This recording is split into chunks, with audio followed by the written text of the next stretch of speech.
Look, I have no inherent hatred towards Haitian. An illegal criminal border crosser is now the #1 priority of the U.S. government. Now, you can get into the whys. Do they want voters? Do they want to collapse the economy? Whatever it is. That's a fact.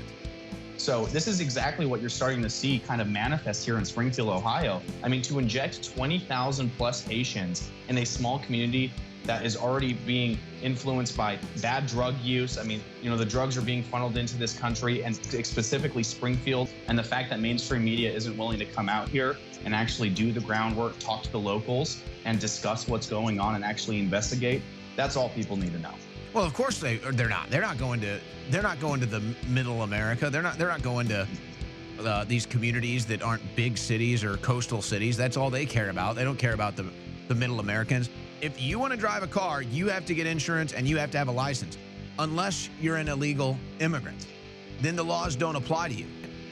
Exactly. Well, and they all drive around. They don't have driver's licenses. They don't have insurance, and they get in car accidents every single day. And then, you know, Texas DPS will roll up on them and say, oh, well, you know, maybe you can show up to court this day. And then they don't show up to court, and there's nothing they can do. Multiple of the locals that I've actually had this discussion with, they feel like they're being treated as second class, or even worse than that, citizens. I mean, they are being prioritized at the very bottom. And we're now prioritizing, at least the city is, illegal immigrants over actual American citizens.